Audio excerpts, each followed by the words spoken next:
Good morning and welcome to the 16th meeting of 2016 of the Environment, Climate Change and Land Reform Committee. Before we move to the first item on the agenda, I wish to remind everyone present to switch off mobile phones, etc., as they may affect the broadcasting system. Agenda item 1 is for the committee to consider whether to take items 4 and 5 in private. Are we all agreed? We are agreed. Agenda item 2 is the draft budget scrutiny 2017-18. We're joined today by Rosanna Cunningham, Cabinet Secretary for the Environment, Climate Change and Land Reform, and a variety of officials.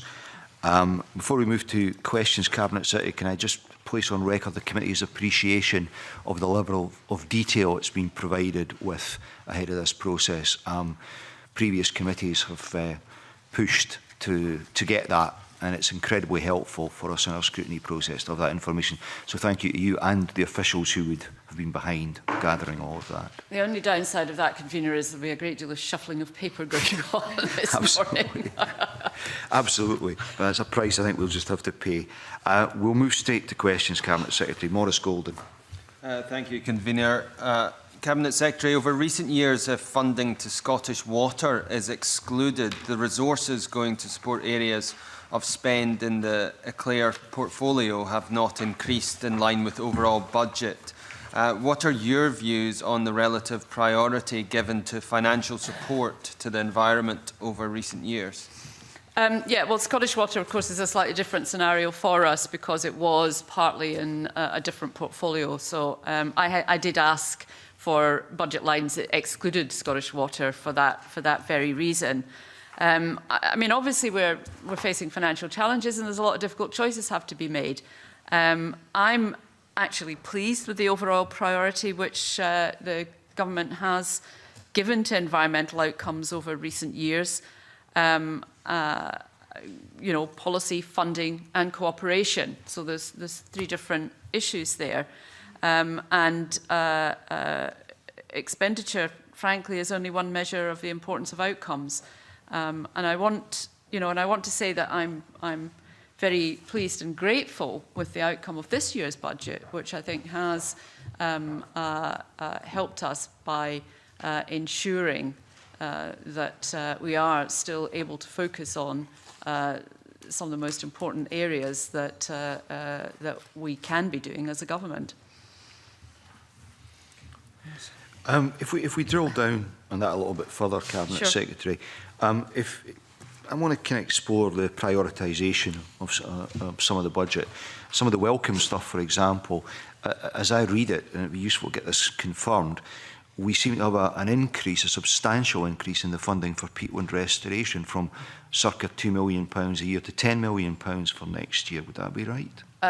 Well, I think there's a slight complication with the funding for peatland restoration is in that most of it will come from a different budget, which is the rural economy budget, and I want to be a little careful about committing somebody else's budget line on this, but we are expecting to be able to continue to do some considerable work on that this year.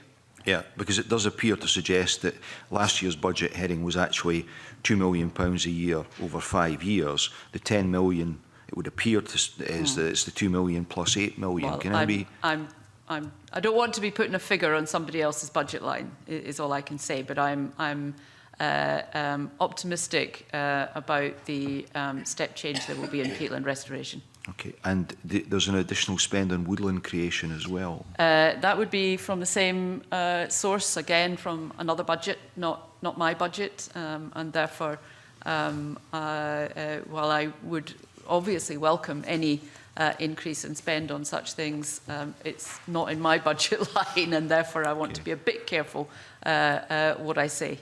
Okay, then, looking at the items that are in your budget line, what was the rationale behind some of the prioritisation that's going on? Well, I mean, there are key priorities, I think. I mean, flooding obviously is going to be one big priority, and the budget line is kind of preserved going forward on the basis of the completely different way we're now doing it, which I think makes a huge difference because it provides a level of stability and certainty over a considerable period of time on the basis of that Scotland-wide risk management, which is now in place. Obviously, there's a significant amount of money now going into land reform, which clearly reflects the ongoing priorities of this government in terms of land reform, but also the need to make sure that we can fund the implementation of the most recent legislation. It may have not gone unnoticed this morning that the first Land Commission jobs have actually been advertised this morning. So that clearly takes money, and I'm grateful that we've been able to preserve that. And then clearly there's money for climate change. And while the policy direction in my portfolio is where it's held, there's obviously money spent across all portfolios in respect of climate change. Mm-hmm. In terms of the land fund, there's a very welcome increase in the pot for that. How confident are you that the money allocated to that will be sufficient to meet demand? Well, with any demand-led budget, and if we're talking about the land fund in particular, then with any demand-led budget, there's a certain, well, I was about to say certain degree of uncertainty, but I think you know what I mean. There's always a degree of uncertainty, and it is one of the demand-led budgets in my portfolio. I'm absolutely certain that there will be no lack of demand. How the demand will play out and play through year by year is what's a little difficult to anticipate, because obviously there's a process that has to be gone through. There's for the first time, we've got the possibility of funding almost like pre-application work. So some of that's a little difficult to anticipate. But I don't have any doubt that the money can be spent.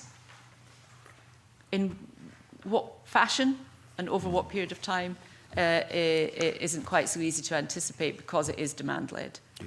If you take the example of SNH and the evidence that we had suggested that as part of the budget process, SNH had offered suggestions, options of what could and couldn't be prioritised. Now SNH's budget has gone down. I just wonder, as Cabinet Secretary, how you kind of process that advice to come to the conclusions you come to.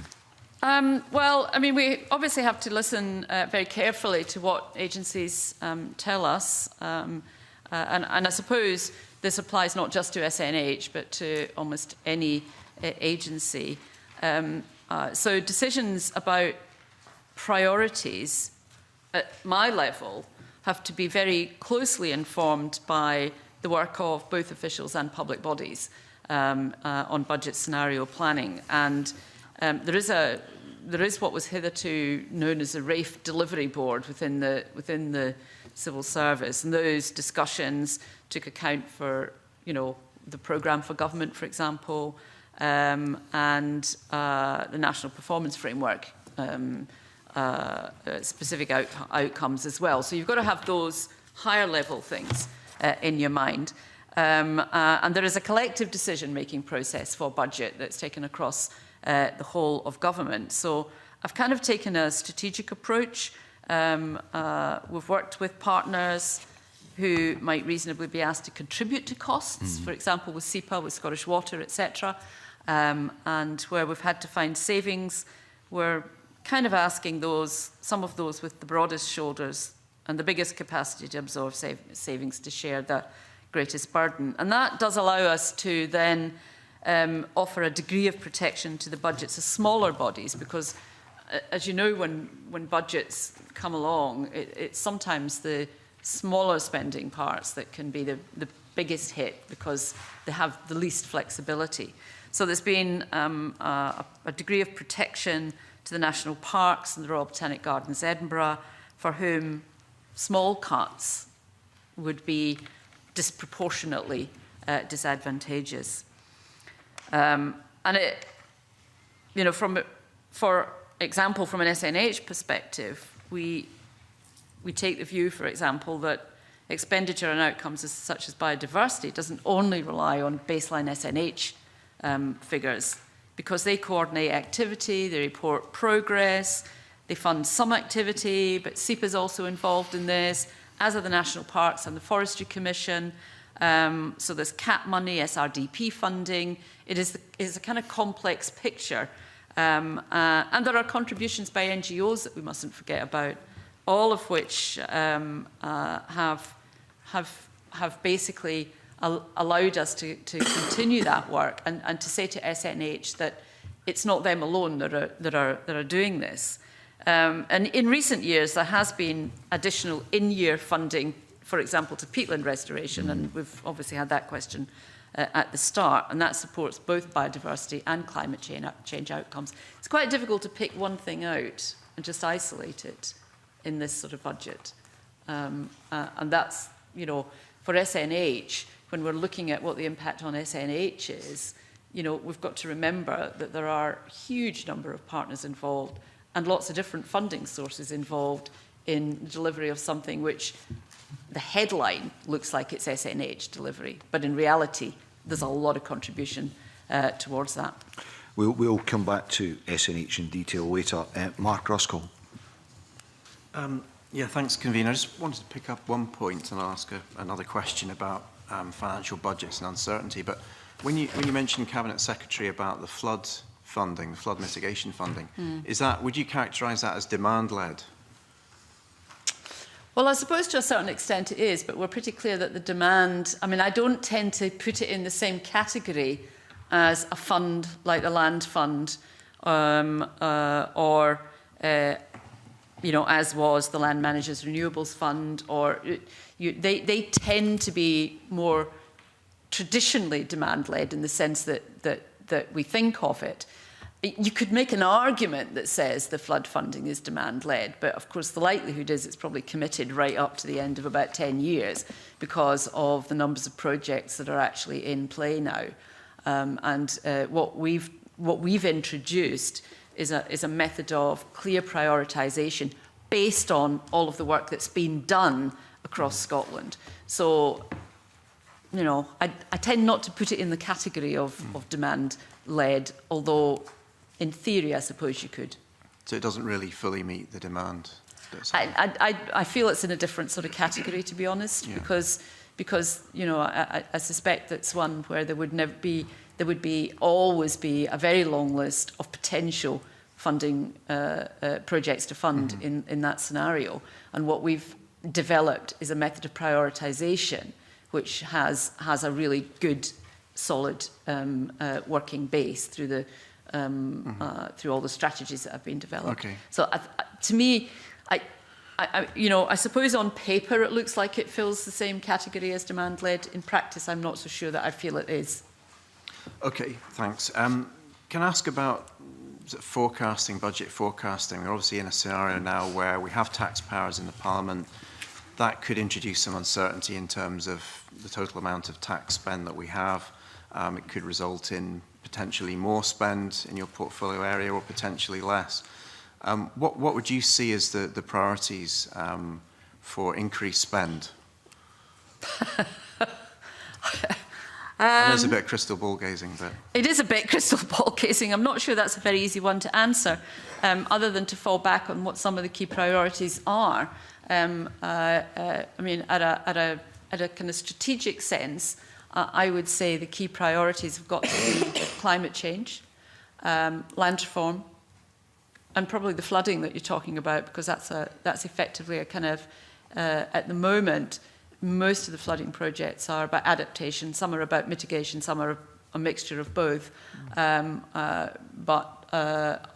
know, I think I would always want to ensure that those monies were very much protected, if not increased. Now, I hesitate to say increased because I think the likelihood of there suddenly being a great deal of extra money around is pretty remote. So I'm looking at what are kind of, for me, some of the key areas, and it can be a little bit invidious to have to do that. I would think too that I kind of feel that air quality is beginning to move up the agenda, so I think there would need to be some thought around that. But of course that goes into another budget line as well, which is transport. That wouldn't be entirely my say. But sometimes, and I think it can be easy to forget, that sometimes quite small amounts of spending can actually make quite a big difference. So it isn't all just about the very big budget lines. And in terms of making cuts, if you had less money to spend? Well, I go back to what I indicated. I think of the kind of core areas that have to be protected. I mean, the whole natural assets and flooding, I think you would be trying to avoid making cuts there. I'd be wanting to look at how we could avoid, doing less in air quality, because I think there may be beginning to be a real demand that we do more. I wouldn't want to be reining back on land reform or climate change. So, I mean, in a sense, these are all just sides of the same coin for me.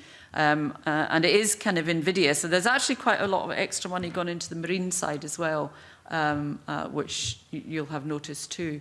I mean, in an ideal world, I wouldn't have to be thinking about cuts, but the protection of spending in this budget has, including, we tended to forget marine because there's been a big jump in the marine budget, have been clear, and it has meant some other budgets have had to be downplayed a bit, and these are all difficult choices, and it's about how you make those choices and on the basis on which you make them that informs everything else. These are hard and difficult decisions to make, but I think with the last few questions, you've probably got a pretty clear steer of where the key priorities for me lie at the moment. Angus MacDonald. This may be a bit of an unfair question, given you've only been in post for about 6 months, or just over. But you're going to ask it anyway. But I'm going to ask it anyway.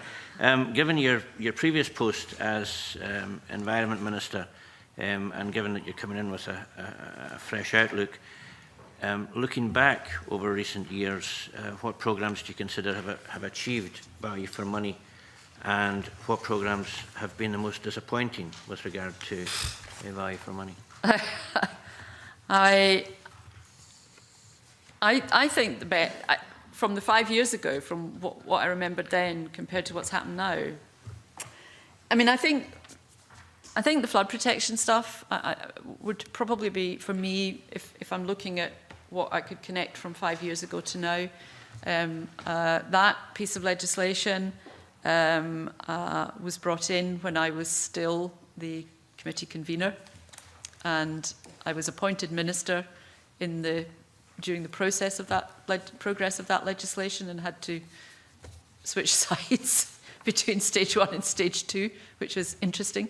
But then I, took the legislation through Parliament, and in the intervening period, we've been able to implement it in full. So that was a really big change in how we were going to reduce flood risk in Scotland.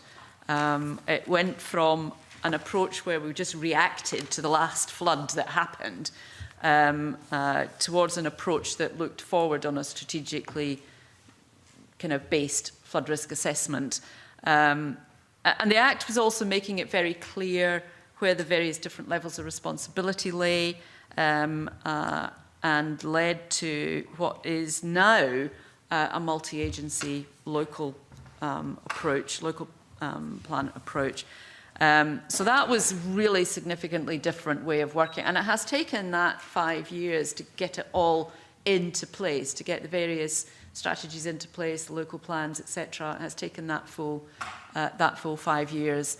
So I suppose for me, that's the single biggest, most concrete, positive outcome of that whole period, and an example of how legislation really can make a difference. And some people, of course, will often say that doesn't happen, but I think that's been a really, and the recent deal with COSLA and how funding is to be managed, that £42 million a year, how we're going to have that divvied up on the basis of the strategic priorities that have been properly assessed and worked out.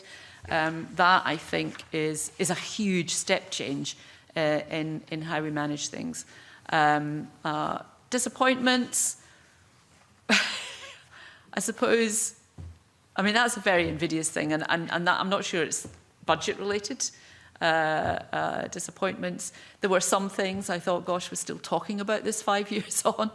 You know, dear, one or two things like that we just seem to be still talking about. But then I sometimes think to myself that possibly we will always be talking about some issues, that there will never be, in some areas, there will never be absolutely perfect resolution. And to seek that is possibly unwise. Okay. Cabinet Secretary, I think you referenced about particular individuals or organisations taking ownership of delivery of things. Is that a lesson to learn if you look at what the UK CCC has said about future delivery on climate change, that they need to see a clear pattern of ownership of objectives and delivery? Yes, I mean, that may, I mean, in some areas that will be easier to do than in other areas. I mean, I think the thing with flooding was that there was some clear ways in which to do that. You know, you had SEPA, you had local authorities. There was a kind of clear path to how to, and it really became then a sense of, well, at which layer does the ownership lie for what?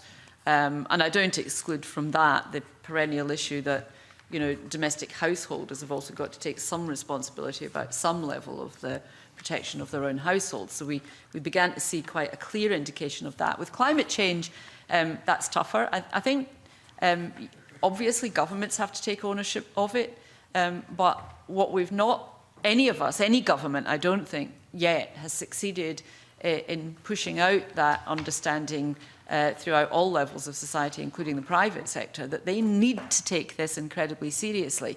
You know, they're often chivied into it or bribed into it, but that isn't taking ownership of it. And the chivying and the bribing might involve budget lines, but the taking ownership is a much less concrete thing, and it can't really be done by way of a budget. I think there's a different set of issues going on there. And again, that ownership isn't just about organisations, but it's also about individuals. And again, different sets of issues around there. Okay, thank you. Claudia Beamish. Thank you, Convener, and good morning, Cabinet Secretary, and to your officials. More broadly, could we focus briefly on Scotland Performs, the National Performance Framework, which, just for the record, I'll just quote from the notes, aims to provide an outcomes-based approach to budgeting. Inevitably, it's challenging for any government. And I'm wondering if you, Cabinet Secretary, can provide any examples of cases where changes to the national indicators have directly led to changes in policy and the level of resources provided by an agency or a government programme. And I'm just noting that this time around that the carbon footprint is worsening, which is obviously a concern, but there's a lot of good news as well in terms of that. Well, I mean, on the carbon footprint issue, that we do keep an eye on that, but the internationally recognised way of measuring at the moment is on the percentage reduction in emissions since 1990, and that's what you use to compare with other countries and other regions, etc. The carbon footprint issue is slightly different and isn't the one that is used internationally at the moment, although we're all very aware that the carbon footprint of any Western country is going to be considerably higher than it will be in a developing world. In terms of where changes to national indicators might have led to changes in policy, I suppose one example might be the SNH prioritisation of its own budget and SRDP resources being directed towards improving the condition of protected nature sites, because that was a change in that was something that was indicated to be changed in Scotland Performs. So that would be one example of where an indicator changing in Scotland Performs has actually led to an agency or part of government actually making a specific change in the way it did things. Thank So you. I could write with more detail. That- I mean, that would be that's a very broad brush kind of thing. Yeah. I could write with more detail if you Thank you. if you wanted. And it would be helpful if you could highlight either now or in Well- writing just what the hardest ones are to budge in the way of the National Performance Framework, because I do see it as a very valid sort of structure in terms of the different budget lines, your own and, for instance, transport. Yeah. If it's, you know, working together. And I think, in my experience, it's perhaps an underused tool. I don't know if you would agree with that. I mean, there are some. Yeah, I think Of course, I don't know. When it's whole government activity, that's always a little bit harder. Yeah. I mean, you flagged up transport, and clearly there are things that could be happening in a variety of different portfolios that might impact on that, for better or worse. And you know, the joined upness of the thinking then is what counts. And you know, we do a great deal of joined up thinking, and I would argue that we've been better at it than a lot of governments, but we're still not perfect. We're still working very hard at it. And clearly climate change provides us with a big challenge on that. I mean, a kind of small thing that isn't easy, that hasn't been easy to budge, which is a kind of whole government activity indicator, is people's use of the outdoors. Now, it kind of goes up and down. There doesn't seem to be any steady sense of it increasing. So that would be for me, but that would also be for health, and it might also be for, you know, so you're kind of, and you know, far be it from me to suggest that as far as Scotland is concerned, you know, it might also have to do with the weather, or what's been on the telly, and you know, there's all sorts of reasons why outdoor activity might fluctuate. You know, I can't be the sole repository of the actions that are needed to change that, however much we do try. And that particular activity is something that SNH looks to doing something about. Forestry Commission looks to doing something about it. A number of the health boards are quite kind of keyed into that as well. There's, you know, all sorts of community care kind of issues around that. Local government will have a strong role to play in that. So it's very difficult to get a handle, just a grip on something like that, and get it all going in the right direction at the same time, across all these different areas, with all the different variables that might be involved. You know, it's life. Okay, that's fine. Jenny Goldruth. Good morning, Cabinet Secretary. Just to drill down in terms of those national indicators that Claudia was talking about, we know that biodiversity has shifted from improving to maintaining. But in evidence to the committee previously, SNH claimed that funding issues have not seemed to impact on progress with implementation of the biodiversity route map. So how then will the Scottish Government respond to these changes, specifically with regard to that biodiversity indicator? Well, basically, I have to take advice from SNH. I mean, SNH are the agency whose job it is to advise me on that issue, notwithstanding that there are a number of agencies like the Forestry Commission, etc., who've also got a role to play in this. It is SNH's job to keep me across this. So I'll be looking to them for advice. And that will include the regular reporting they do to me on any adjustments which might or might not be needed to maintain progress on this particular issue. So in a sense, your questioning of SNH will have answered a lot of that. I can't, at that level, it's hard for me to step into SNH and start micromanaging. You know, we do have an assessment on the issue of the Aichi targets. There is an assessment due from SNH in 2017. And I think you heard some evidence on that. So, I mean, obviously there's probably further engagement needs to be achieved on the biodiversity reports when they assessment has been received. And I've just given a note that said that you wrote to me on the 25th of November about this, which I'm afraid is a month ago, and therefore I don't really remember that.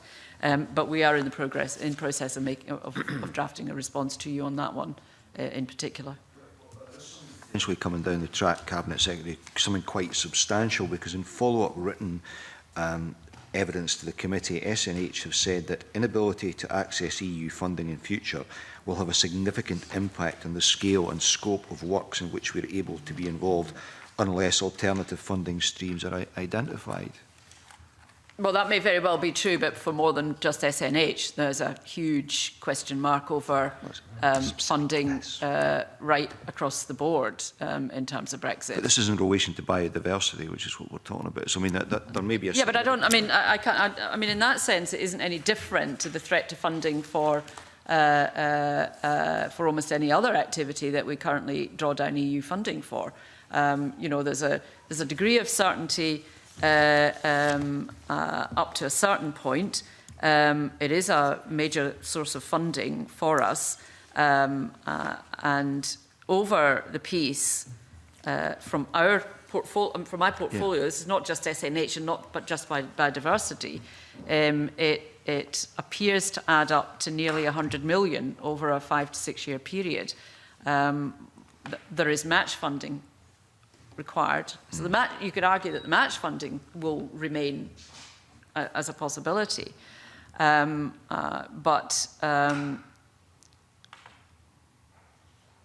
know, but the truth is, until we have some certainty about how that's all going to be managed going forward, I can't give you hypothetical answers about what a budget might look like absent the EU component, because I just don't know. I really just don't know. Dave Stewart will kind of tease us out in a broader sense on EU funding now. Dave Stewart.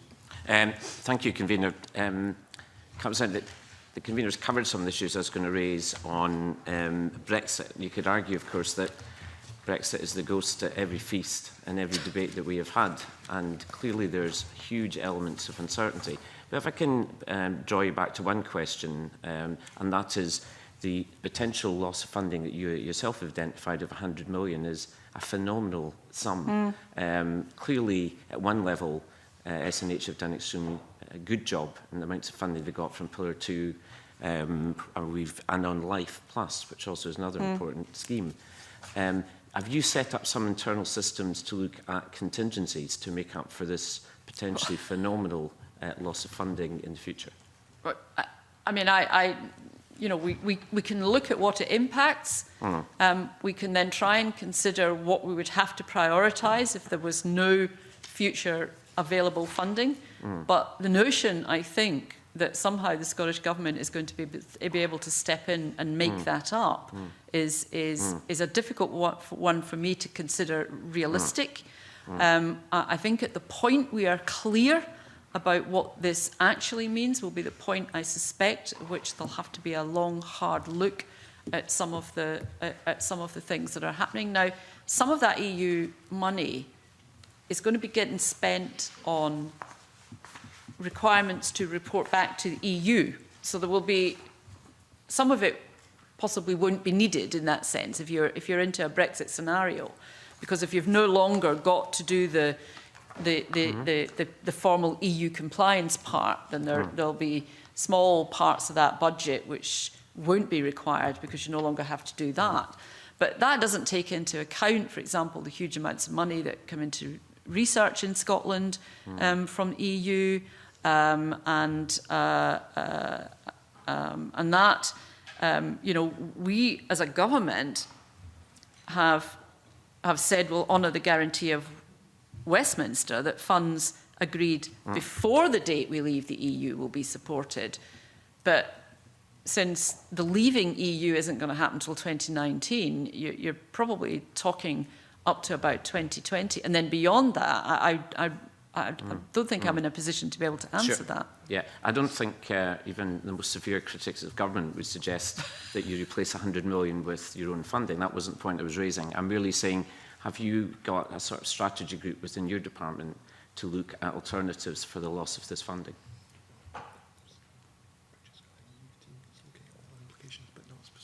Yeah, okay. I mean, Keith is just reminding me that there is an EU team that is looking across the board, but that isn't specifically focused on this one specific issue. Yeah. So it will be looking at this as one of the implications of Brexit, but there are a lot more.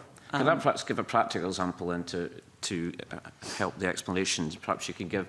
I went to a recent conference in Edinburgh which talked about the implications from Brexit with some think tank from Brussels, and their suggestion was a very obvious point when the 27 negotiate with the UK is that there will be bid in the trading negotiations to have access to Scottish fishing grounds. That's a fairly obvious point, and this came from the think tank. Yes. Clearly then, thinking ahead as a Cabinet Secretary, the obvious point there is there going to be extra funding for fisheries protection in Scottish waters? Well, you've already seen increased funding for marine issues in the budget this year, so we're already committing to extra funding there. That's, what ifs piled on what ifs, because at the moment I can't. I mean, I see the debate that is going on, and I've listened to people, and I can see the uncertainties around what might or might not be the outcome of that conversation about access to fishing grounds. And I don't know the answer to that. In any case, that's not an issue for me to argue. That will be for my colleague Fergus Ewing to discuss. Depending on that particular outcome may then depend a number of other things which we would have to deal with at that point. The problem with scenario planning at the moment is there are so many what-ifs that you would have to plan out so many different scenarios. I don't know that at this point is particularly helpful. We may be in a slightly better position if Article 50 is triggered. I can't say at this stage. It's very difficult to actually be able to anticipate. But you can see that there is more money going into marine anyway, and at a point that you might be envisaging a beefed up fisheries protection set up if there's continued access in Scottish waters of some kind or another. I think we'd have to wait and see what it was. I mean, you're leading me down a kind of line of conversation that we could probably have for quite a considerable while without really coming to the sort of conclusion that would be helpful. Yeah. I mean, I totally understand and sympathise with the Cabinet Secretary about the uncertainty here, but what we do know is this is going to happen. We do know that Article 50 is going to be issued under the Lisbon Treaty. We could argue why this has happened in such a half-hearted way, but that's not for this debate today. The mere point I'm making is £100 million. It's a lot of money. Is a lot of money. Sure. It will happen. Some of that money will be lost. Clearly, your European team is looking at alternatives to that. I merely put on the record there is obviously worries that the committee have about this huge chunk of money that's not going to be in your budget. And I would expect the committee to go on kind of looking at that, and we ourselves will have to be thinking very carefully about that, how that has to be managed. And that's got to be consonant with this government's continued insistence that we won't relax standards, that the environmental standards and regulations, that we both apply and comply with, should be continued in reality post any Brexit scenario. Right, thank you. Thank you. Kate Forbes. Good morning. I'd like to ask about how the concept of preventative spend has influenced decisions within the environment budget.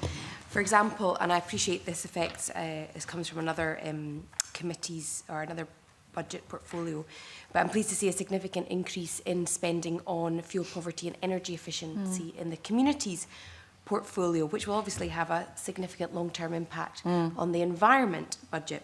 Can you identify any other examples of preventative spend which will be positive for the environment portfolio? Two that we've already had some conversation about. I mean, flooding is an obvious one because while some of the works are what you might call adaptation, there are other works which are about management, and that's a kind of form of preventive spend. It's reducing flood risk and potential for future damage. And I had mentioned a couple of times in passing air quality, because that improvement in air quality doesn't necessarily just come from, you know, actions which will reduce our emissions, because that will be one of the ways to improve the air quality. Improving the air quality will also, in my view, lead to reduced costs to the health service. And I've had some conversations about the impact of poor air quality on, particularly on heart disease, heart and lung disease. I think I'm pretty convinced that that may very well become one of the next things, big things that we need to be really thinking about. So there'll be a big gain from on the health side of work we do on the climate change environment side. So those are two areas, I think, where there's quite a clear read across. You know, preventive spend, a lot of the spend, I guess, you do in you know, environmental work is a kind of preventive spend, you know, just by its nature. But those two areas, I think, would be pretty easily focused on seeing how money spent now is actually going to make life better down the line. Okay. Cabinet Secretary, I realise this doesn't necessarily sit in your remit, but there is an intriguing part of the budget. This is public good advice, which I guess comes under preventative spend. There's a fund of 6.5 million, which we're told relates to what will be in the climate change plan. Can you shed any light on that? No. Where did you see this? Public good advice? The budget summary, and that will be revealed when the climate change plan is published. We tend to be very nosy on this committee. Can you shed any further light on that? Other than that, it will be revealed when the climate change plan is published, no. Okay, thank you then. Moving on. In terms of managing declining budgets, if we look at SEPA and SNH, for example, and they've had to do that, that has an impact on staff numbers. It requires prioritisation of approach. To what extent do you have any concerns, Cabinet Secretary, that the impact on both of these has been detrimental? Well, I don't think it necessarily always has to be detrimental. You know, unless one assumes that ever-increasing numbers of staff will always result in ever-improved outcomes. Now, I'm not sure that that's just as easily read across from one to the other. One of the things that happens when there are budget challenges is that people begin to get quite creative and think about how better to do things. So there's been a lot of work done in SEPA particularly, and that is another thing that I remember starting when I was Environment Minister and was last responsible for SEPA. SEPA began quite early in the process, earlier than a lot of other agencies, to begin to think very carefully about how they did things. So there's been a lot of joint working with, for example, SEPA, and that's led to their expertise coming into the policy teams. So that then helps us again better shape the policy, better communication, and talk to other parts of government and agencies about how they might think about these things. I mean, for example, SEPA began to, quite early on in the piece, and this was, you know, back 5 years ago, SEPA drove quite hard on things like co-location, and that was a big impact. SEPA began to look very carefully about how it did things. We are currently about to consult on better regulation, and there's a potential if SEPA gets better and better at recovery, then that will bring money into SEPA that doesn't have to come from government. So there are ways in which improvements can be brought about by the creative response to the challenges that they have to meet. And I suppose a test of any agency is their ability to creatively respond in that way. And I think, I think SEPA have been doing that for quite a few years, and proof of the pudding is then in the eating, because they are still in the process of delivering greater efficiency in recovery of, for example, of making sure that that monies that should be coming to them are coming to them in a timeless fashion. SNH, Chief Executive Officer, is involved in a health group encouraging active lifestyles. So there's close engagement by SNH with officials across the office in terms of planning, etc. So I don't think challenging them in terms of money necessarily leads to bad outcomes. It can often lead to better outcomes. Okay. Claudia Beamish. Right, thank you, Convener. Just to further explore the Better Regulation Programme, Cabinet Secretary, which you've just touched on, I think. And you said that there was going to be a consultation. I'm not sure if that's specifically about the programme or more broadly about better regulation. But in the National Performance Framework, part of the narrative does state that there's no budget figures provided for that programme, and some explanation is given about how the scheme will work, expected to lead to better outcomes, but no targets or milestones are included, and no specific evidence is cited linking budget resources to expected outcomes. So it would be interesting if you were able to... Well, the better regulation that I'm talking about is about SEPA. Yes, that's very much the about point SEPA. I'm highlighting. In fact, the consultation has actually started, or is it about to start? It's about to start. It's about to start. So, I think, given SEPA's success over the last 5 years, I think we have to have some confidence that when they're talking about better regulation, they're thinking about it very carefully, and they're going to work through what look like the very best options.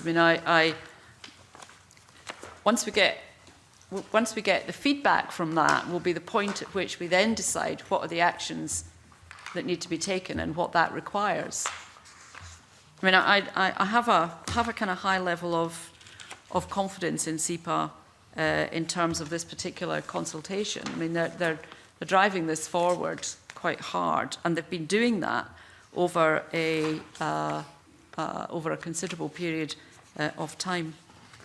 It was only I'm just trying to find, sorry, I'm just trying to see if I've actually got some more information about it here.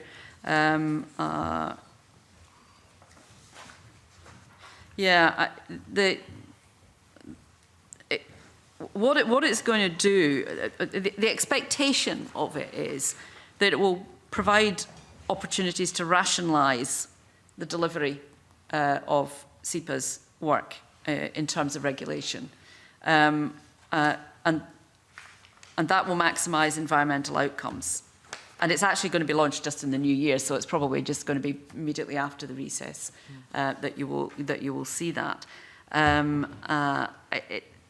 It's technically called an integrated authorisation framework, so it doesn't sound terribly sexy, I'm afraid, but it's probably worth having a look at from this committee's perspective.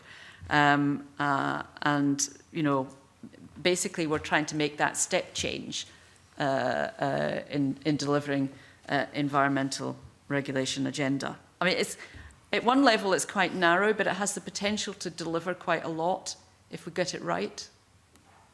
It was simply that my understanding is that there was no evidence cited linking any budget resources to expected outcomes. Would that be as part of this budget? Or would it well, I don't. The consultation is being carried out in this year. We will then, having consulted, need to kind of have a look at what would actually be required to be done. And I don't know what the response to that will be. I don't know what that will look like. I don't know what that will require. And so therefore, I can't really speak to what potential or not budget might be required. It's going to be about doing things better and more efficiently, though. So one has to assume that we're not really looking for it costing £10 million or £15 million. Right. We're looking for SEPA to respond to a consultation and then begin to see what they can begin to roll out themselves. I think we need to wait until we actually see the outcome of it. Right, thank you, that's helpful. Okay, let's go back to SNH. Emma Harper. Convener, thank you, Cabinet Secretary and everyone for coming today. SNH published a recent report to the Government on deer management, and it recognises that there hasn't been a step change in the delivery of effective deer management, as expected. Is the Cabinet Secretary content that SNH is adequately resourced to deliver this step change? Well, I suppose the first thing I need to remind everybody about is that SNH isn't solely responsible to deliver the step change.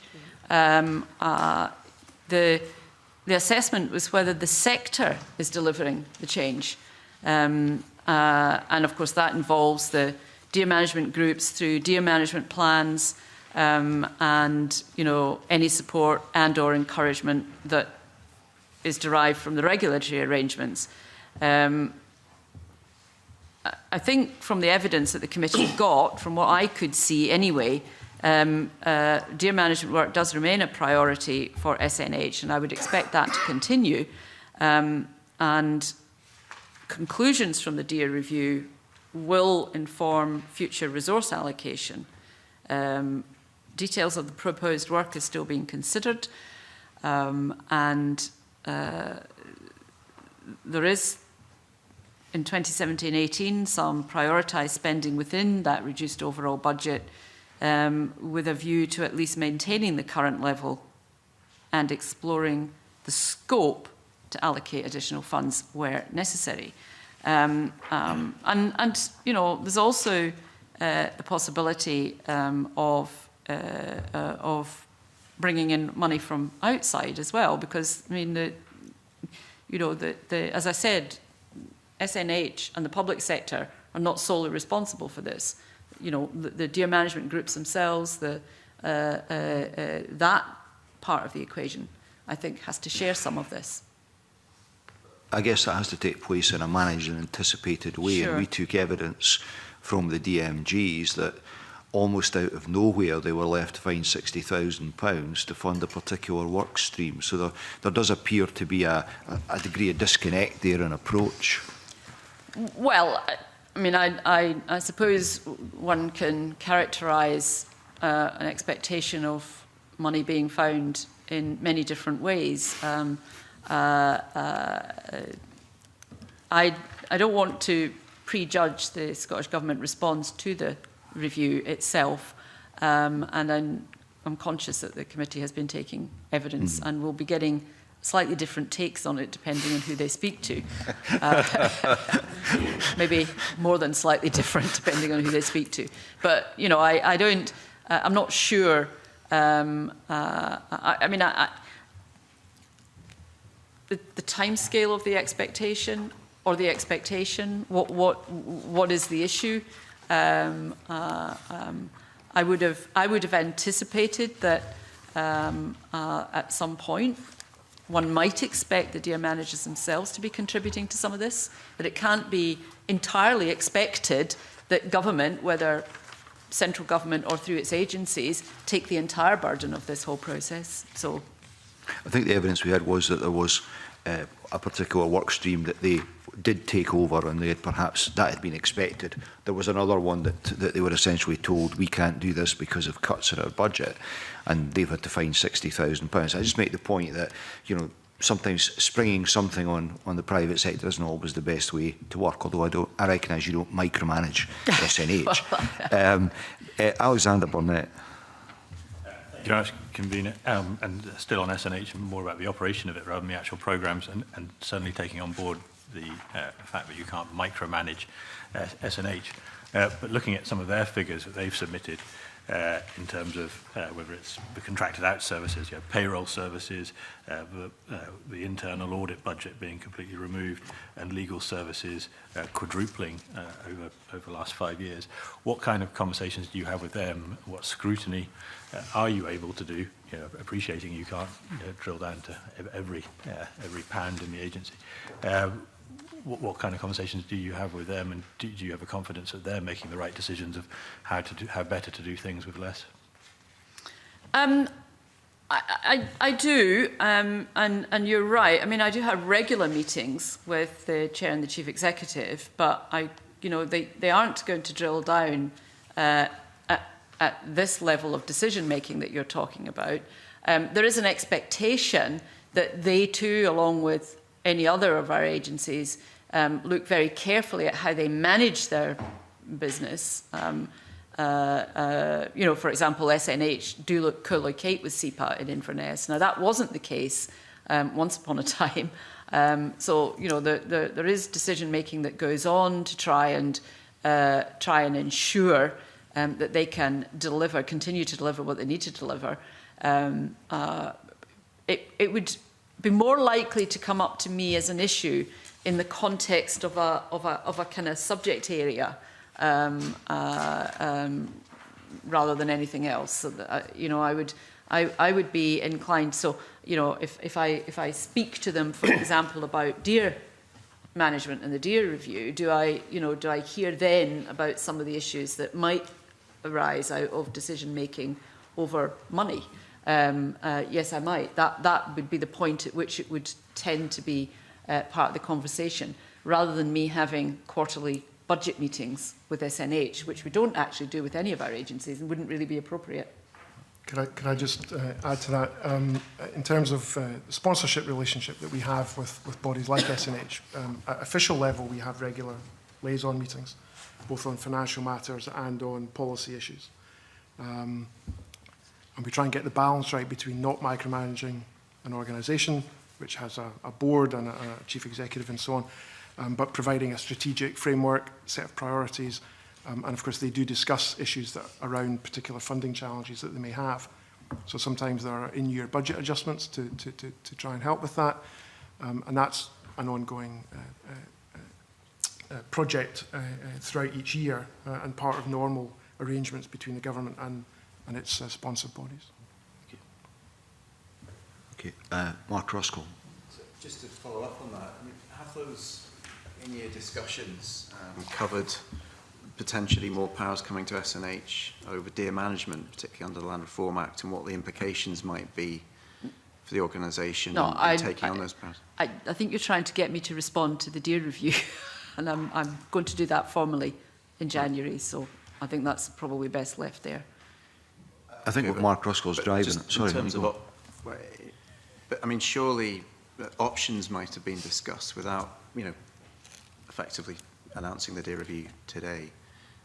There are options there. There are options in legislation. So, I mean, have those been discussed with SNH as a potential direction that government may go with those powers? Well, I mean, SNH will know that these are all potential directions. Yeah. Whether I have discussed with them at that level, no. I mean, because I need to take a view.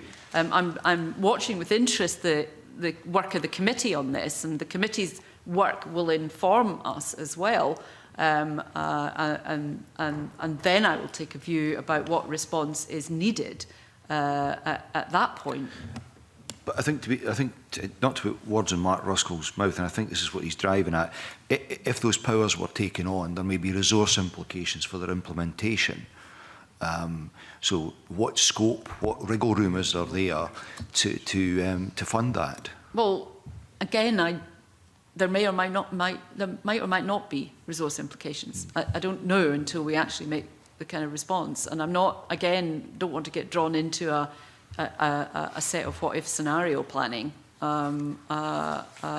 because once we've looked at the whole thing and all the evidence that the committee's taken and had the conversations at that point, then I will come to a decision about what is needed. When I have done that, we will then look at whether or not there is a requirement for additional funding or otherwise. But I can't say. I mean, that's how it would normally be done. I mean, if I direct SNH to do something, then they will go away and work out how they can do it. If it does need an adjustment in some way, shape, or form, then we discuss it at that point. Okay. But that really is dependent entirely on what it is that we choose to do.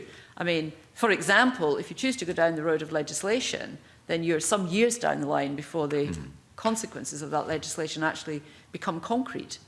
I think it's just clarity about whether it's been factored into this year's budget, and it's clear it hasn't been at this point. No, well, 2017-18, in its specifics, no, because there hasn't been a government response. But 2017-18, you know, will be a year in which there may or may not then require to be some kind of financial response. Well, to more than just this, any number of things that might arise that you may want to have some thought given to. I mean, that happens in any single year of budget. There are what are known as in-year transfers. That's not an unusual thing to happen. And that this kind of thing is what they might be about. I wouldn't anticipate anything, even if there were a requirement for it. I don't anticipate it being a massive amount of money, though. Okay. Claudia Beamish. Thank you, Convener. So, without in any way looking to future possibilities for deer management, which I obviously respect what you've said, Cabinet Secretary, that there wouldn't be any concerns. Could I rather just seek reassurance about there's no concern about SNH's ability to go towards a Section 8 if that was necessary in terms of funding, as things stand at the moment with legislation? I don't think that's a funding issue. Thank you. Okay. Right. Okay. That's very helpful. So, as you'll know, we're looking at particularly at SEPA and SNH and Marine Scotland in our budget deliberations, though not exclusively. I'm beginning to feel like I've got a nest here. Which one are we going to do first? I'm moving on to Marine Scotland.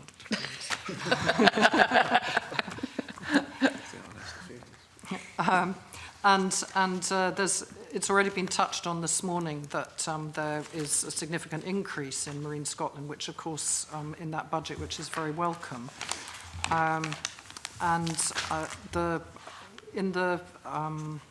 In the level 3 funding comment, it does say that the budget increase incorporates funding to support salmon conservation compensation measures, allocations for corporate recharge, which I take it doesn't mean anything to do with a holiday break for us all, but I'm not quite sure what it does mean, so that would be helpful to know.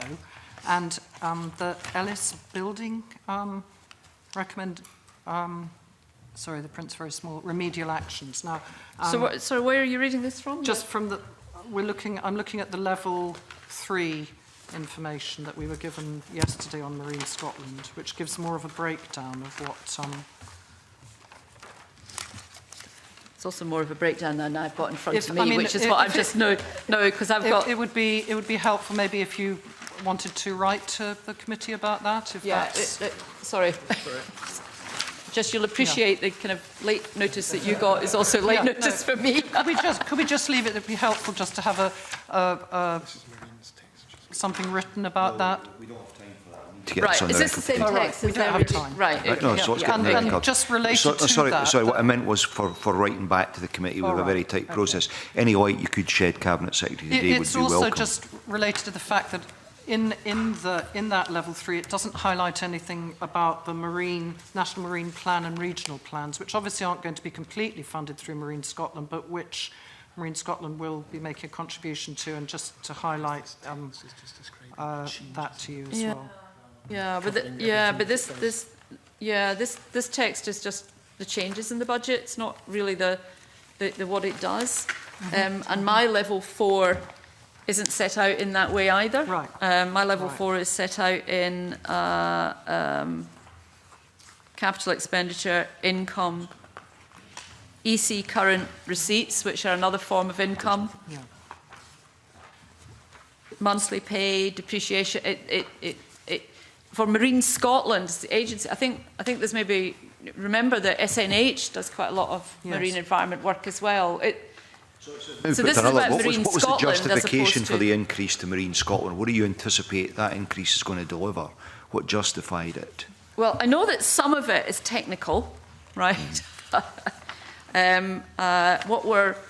What what we're hoping for, I suppose, is that it will prioritise its broad remit, we need to get a clearer sense of what the priorities are. There will be efficiency savings will need to go in, and we want to make sure that they're in the right place in terms of income generation as well. So some of the same issues applied to SEPA and that SEPA have been working on for some considerable time, we want Marine Scotland to do. You know, there are some one-off pressures that have been involved as well, that are about building repairs, etc. So it isn't necessarily a kind of anything different to the same strategic direction that we would be looking for others. But there's been Is it to any degree an increasing workload that's a factor in this? No, no. I mean, there's a 6.5 million resource increase to manage one-off pressures. So this might, I don't know, and I don't want to get into what ifs, but it might not look like this next year, if you see what I mean. So the Ellis building has needed a lot of repair.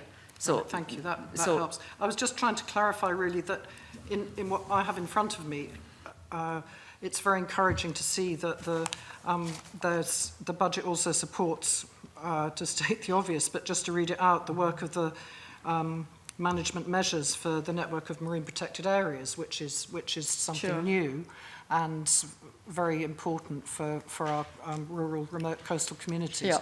But the point I really wanted to highlight was just some reassurance that the National Marine Plan and the regional marine plans, which the committee's heard quite a lot of concern about in relation to taking those forward beyond the 2 pilot schemes at the moment, that there'll be support for.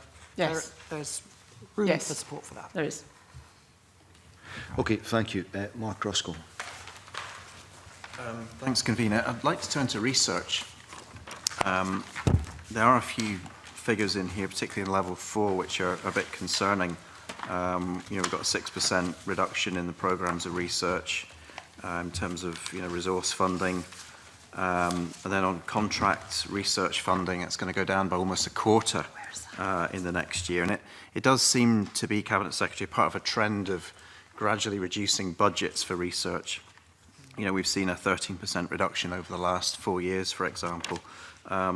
Now, I appreciate, you know, the points you made about better regulation and move towards doing things differently, but how do you intend to mitigate some of the effects of those declining resource budgets for research? Or do you not see there being an impact? Well, I need to take you back to the earlier conversations about priorities as well, and some of the bits of the budget that I've had to protect and wanted to protect. That means there are consequences, and decisions have to be made elsewhere because there isn't extra money to go to everybody. So the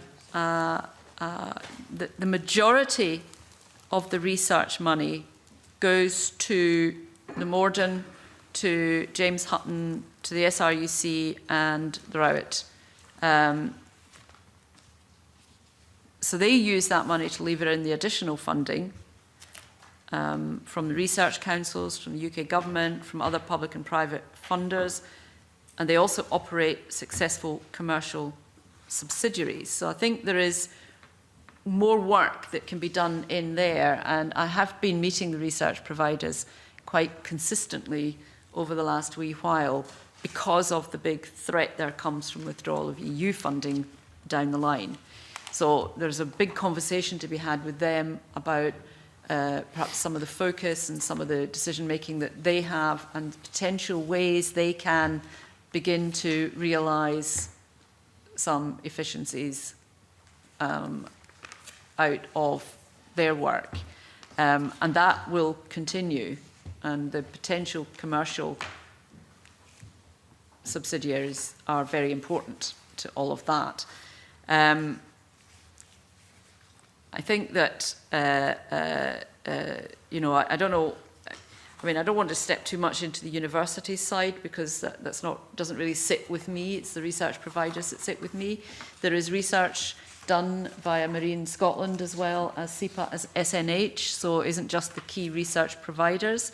Again, we're looking to try and ensure that where possible, we can lever in money from other places. There are other potential funders out there, and there needs to be just a bit of work done into how we can begin to access that. The interesting conversation that I had with the research providers recently said that they are, understandably, because one of the main sources of funding has come from the EU, they are very focused on that, and they need to start thinking about beyond the EU for other sources of research funding. And I'm talking to them and encouraging them along these lines. So what we're hoping for is a bit of a step change in that to help mitigate some of the decisions that we've had to make and some of the other likely impacts of the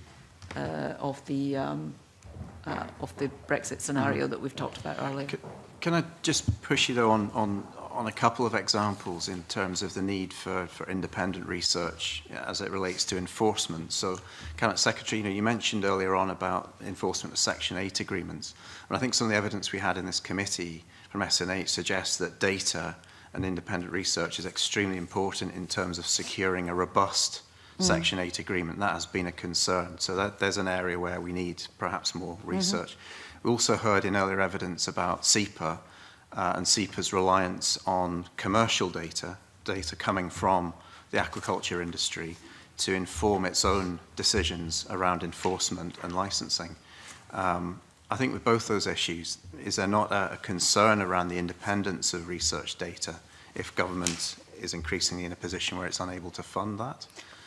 Well, but there's also an issue for both SNH and SEPA to prioritise make decisions about the research they are conducting as to in terms of its. I mean, there are prioritisation hierarchies wherever you look and at whichever level.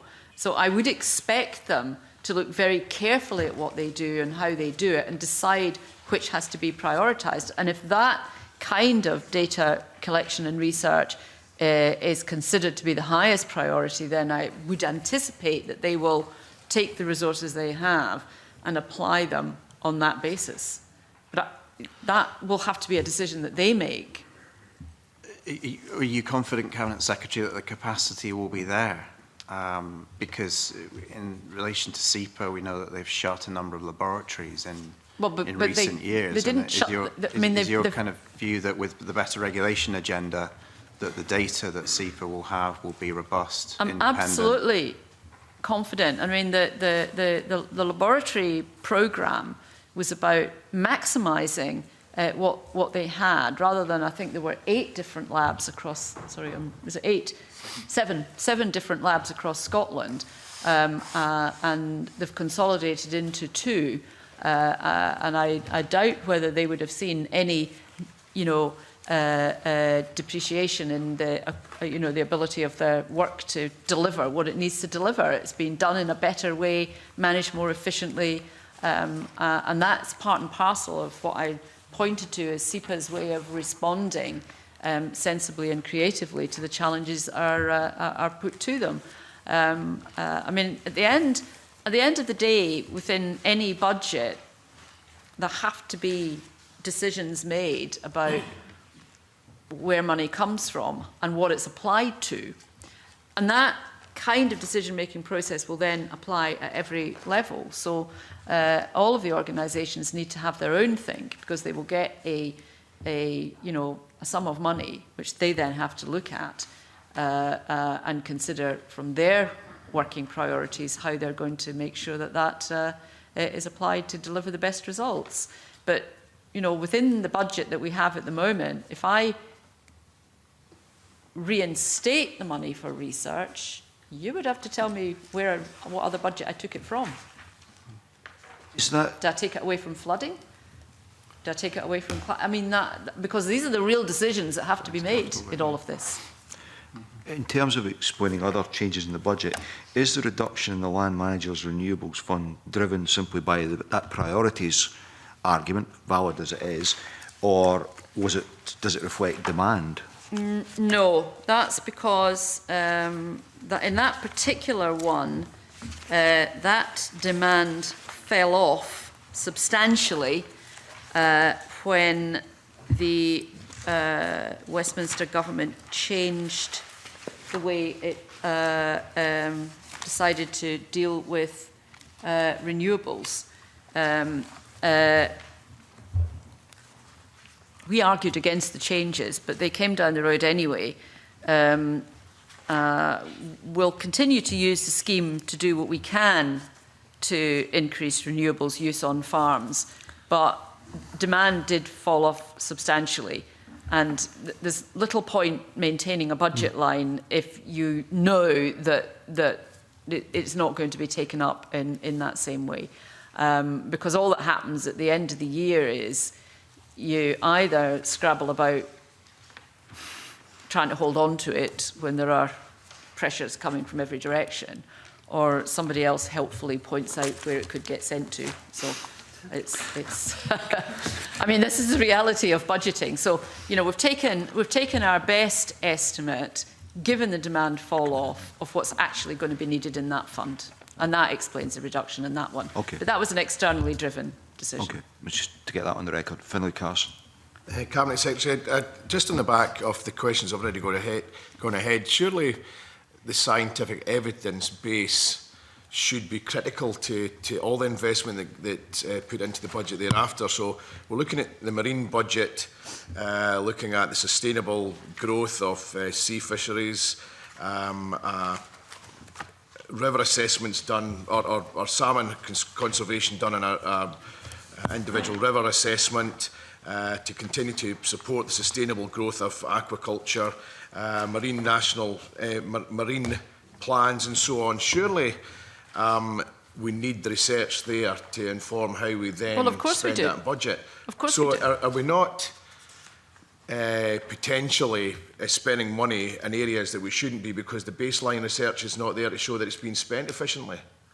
Well, if you've got examples of that, then please let me know what you think those examples are. Well, I mean, could be. The fact is that there is research spending going on across a whole range of, just in my portfolio, a whole range of issues. And the things that you're talking about, Marine Scotland will be involved in that, SEPA, SNH, you know, so it's not just, you know, one bit of the pot, and the research providers. So it's not one bit of the pot but what we've had to do overall is make a decision about where we could trim a bit.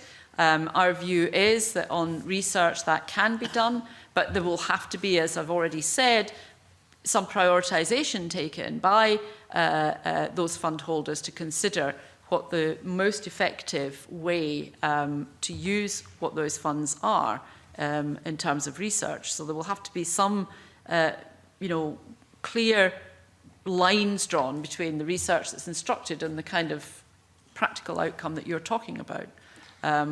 They'll need to know that they're spending their money as wisely as possible to get the result they need.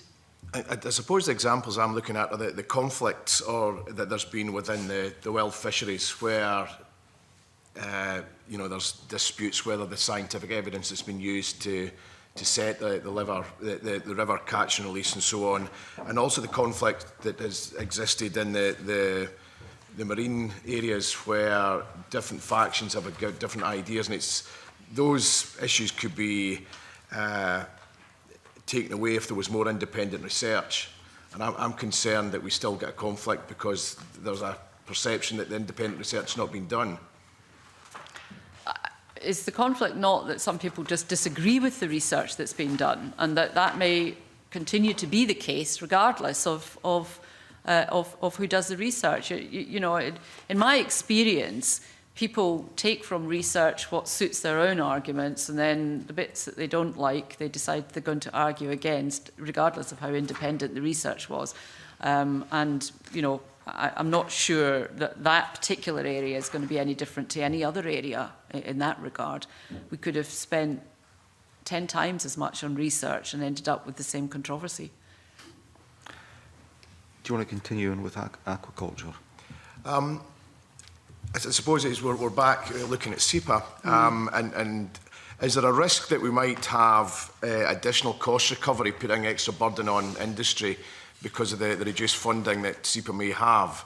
So, for example, we've got water extraction costs for the trout fishing industry. Could we see potentially more costs put against industry because of the cuts potentially to the SEPA budget? SEPA works very closely with the sector to raise a level of compliance. And, you know, 5 years ago when I was Minister for Environment, one of my responsibilities was aquaculture. And my experience with the industry was that they are as keen as anybody else to raise environmental standards because effectively it's the health of their product that suffers if the environmental standards are not kept as high as possible. So it's a direct benefit to their own industry and an investment in their own industry if they are also taking on some of the cost. And you know, industries of all kinds in all sectors, the length and breadth of the UK, will also be doing something similar in their areas. I'm not sure it is or should be different when it comes to aquaculture. But they're working very much in partnership with SEPA at the moment. The regulatory costs that SEPA has are principally paid for by regulated businesses. And that, of course, is aquaculture. So there's a strong incentive for the aquaculture companies to comply with the regulation, because, as I indicated, it's the health of their product. I would have anticipated that any private company would want to invest in their product. This is a way of investing in their product. Claudia Beamish came with a supplementary. Just to push that point a bit further, in that context, it's disappointing, Cabinet Secretary, that SEPA has shown that the pollution from aquaculture has actually worsened in the last tranche of reports. So I think, you know, that's something that, in terms of budgets, which is why there's currently a big discussion, and why SEPA and the industry are having to work together, because it doesn't help the industry any more than it helps the environment. Sorry, Finlay Coss. I suppose my example, or where my question was coming from, we can see, again, Scottish trout fishing fish farms where there is there's levels to come to, and they get tested 5 times a year or 10 times a year. If there's a plane of improvement, the charges are no less. I'm concerned that even though there is a desire in industry to improve, that the costs that SEPA apply to them don't decrease. And I'm concerned that these costs continue to rise to the detriment of the industry that do still want to improve. Well, I'm sure SEPA will listen to that and consider the position. But remember, if we reduce income for SEPA from one direction, that will exacerbate the concerns that the committee is expressing about how they're going to manage in terms of future financial resources. So at the moment, that's factored into their budget. They'll need to make a decision about how they manage that, and that'll be perhaps one of the conversations that they're going to have as a result of the consultation. But I can't speak for SEPA in that regard. Okay. Angus MacDonald. Okay, thanks, Convener. Just to seek further clarification on SEPA, when we took evidence from SEPA a number of weeks ago, maybe a couple of months ago, they told us that the proceeds from fines through the new Regulatory Reform Act weren't ring-fenced. Now, that doesn't tie in with what you said a short while ago in answer to an earlier question. And I'd certainly been under the impression that when the bill was going through Parliament, that SEPA would have the full proceeds from the fines that were imposed. Can we get some clarification on that? Because SEPA did tell us that the fines were going straight into the overall pot rather than directed than ring-fenced for SEPA. But fines are different. I mean, fines are a different thing entirely. That's an enforcement penalty, and that's a different order of money. And yes, that does go into what's called the consolidated fund. And there will be other such penalties all get paid into that central fund. I think to go back to what Finlay was saying, that was actually very much welcomed by stakeholders, because it meant that there wasn't there wasn't an incentive for SEPA to start imposing fines over and above what was absolutely necessary, because if the fines became income, well, you know, you can see how that would become an issue. Yeah. I mean, I have to say that this is normal practice with fines. So whether you're talking about the Scottish courts or Revenue Scotland or anything else, this isn't any different to the way that that's managed. Fines, the penalties, are dealt with quite differently to, you know, the cost of regulation. They're not seen as a cost of regulation, because there would be a bit of a inbuilt hazard in all of that if they were. Yeah, I appreciate the clarification. Okay. Dave Stewart. Thank you, how many staff will the Scottish Land Commission have? I think we said we expected around about 20 in total. I think approximately up to 20. Sort of. That's the kind of ballpark figure. But that's all not going to happen all at once. I think there were 3 adverts this morning for staff. So it'll come in slowly over the period. And what will the budget be for staff, and what budget heading will it be under? The relevant budget is under land reform itself, and it's in environmental services. I think, if I'm right, which I don't have, but oh, that's it there, right? Okay. Sorry. Yeah, but that's the. Yeah, that's land reform under environment. Under environment, right? Okay, so it's table 1004 in the published budget under environmental services. That land reform budget there is where it will come from.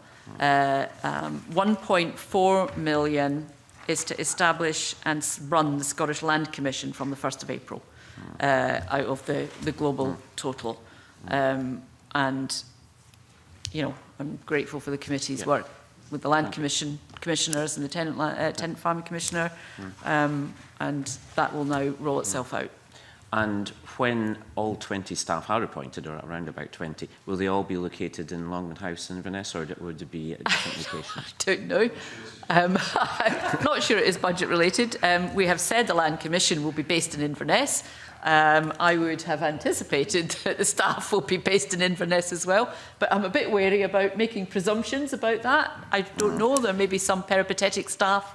Who knows? I don't know, and I don't want to step in. It's not my job now to manage the Land Commission. It is the Land Commissioner's job to do that. This committee intends to engage directly with the Land Commission on an ongoing basis, and we'll certainly be exploring that. But, I mean, I'm assuming you welcome the fact that it's going to be in Inverness. I've got the press release ready. And I hope I'm invited to the opening, but there may be something we can... Thank you, Convener. Thank you. Mark Roscoe. Just in terms of the Land Commission, does that anticipate the need for detailed legal advice as part of that budget? Because, again, that was something that I think we uncovered, Convener. Yes, yeah. Okay. Yeah. Okay. So that's the budget for the Land Commission. Okay. Right.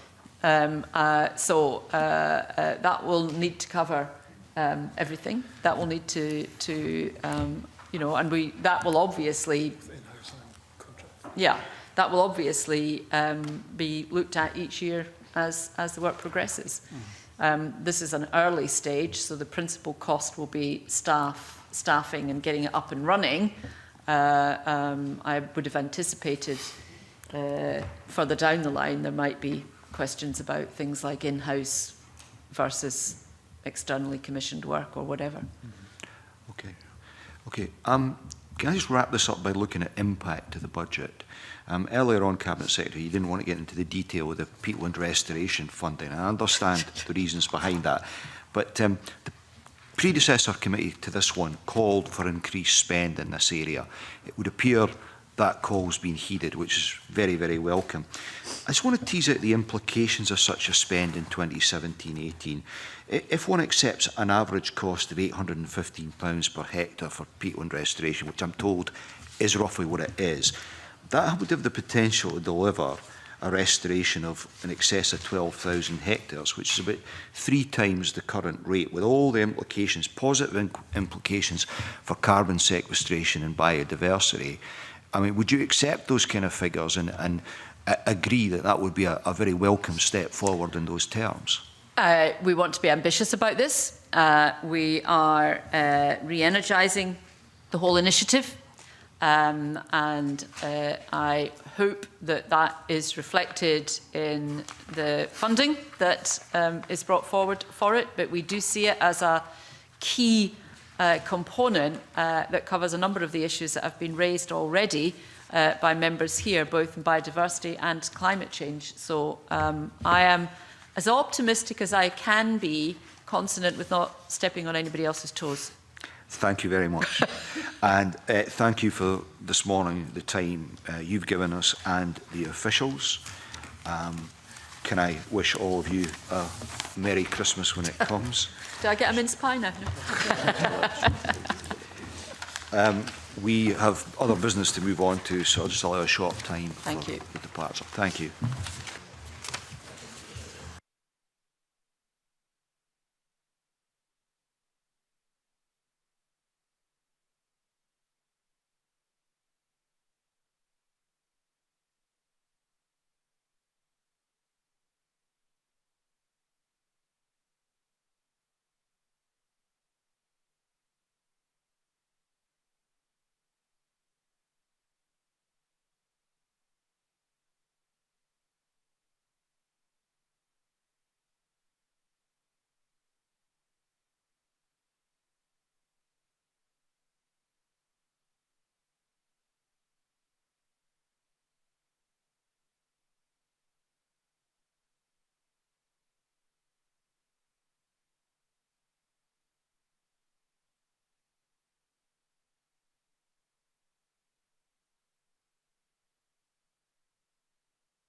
To consider 2 negative instruments. Those are the Tweed Regulation Salmon Conservation No. 2 Order 2016, SSI 2016/391, and the Conservation of Salmon Scotland Amendment Regulations 2016, SSI 2016/392. Full details of these negative instruments can be found in paper 3, to which I refer members. Can I invite any comments from members on these? Claudia Beamish. Thank you, Convener. I'd like to make brief comments and ask some questions which the committee might consider writing. I believe, would it be to the Cabinet Secretary to seek clarification on? That is not on the Tweed SSI, and I welcome the positive conservation which is happening there. It's on the conservation of salmon amendments, the second one that you highlighted, and I would very much like to seek some sort of clarification on where we are with the EU possible infraction proceedings that came up previously in committee, in the Rural Affairs Committee in the last session, because that is a matter of concern. And just to highlight as well that there is still a Scotland-wide decline in salmon numbers. So while I welcome the more localised focus of the science and the data, which has enabled some movement on the gradings, I think it still needs to be highlighted that there are concerns. And, for instance, although the Loch Lomond Association is pleased that theirs has been moved from 3 to 2, they're still highlighting that there can be improvements made to the methodology, and that there are concerns about fish predation by birds, and wonder if that has been considered by Marine Scotland. And the impact of salmon farms has also been highlighted to me. And finally, Convener, I'd just like to raise the issue which came up a lot in the previous evidence that we took over the previous SSI, which is about the Hafnetters in the Solway, and would like to mark the fact that there is now a scientific pilot there, which enables the continuation of the Hafnetters traditions. And they would like to highlight that it would be helpful if we could write to the Cabinet Secretary and ask if in the coming season the scientific evidence gathering could start on the 1st of May rather than later on, without in any way criticising Marine Scotland and others for what happened before. There were quite a lot of arrangements to make before, so they wanted to highlight that issue. But generally, a more positive result, but a lot more local data gathering, I think, should be highlighted to the Cabinet Secretary. Okay. So that's rather a long comment, but I've had quite a lot of information sent back to me on that issue. I mean, there's two aspects to that, I think, from what you're saying. One is the bigger picture, and where are we at with that? If we were to write the Cabinet Secretary, I'd perhaps want to add into that seeking an update on the latest science on seal predation of salmon numbers as well, which is something that came up in the last Parliament. And there is the localised matters that you've highlighted. Does anybody else wish to make a comment? Finlay Carson. I don't know whether it's appropriate at this point, but what compensation is there for businesses, and can that be reviewed with regards to the banning of killing wild salmon, both in the estuary areas as well as the rivers?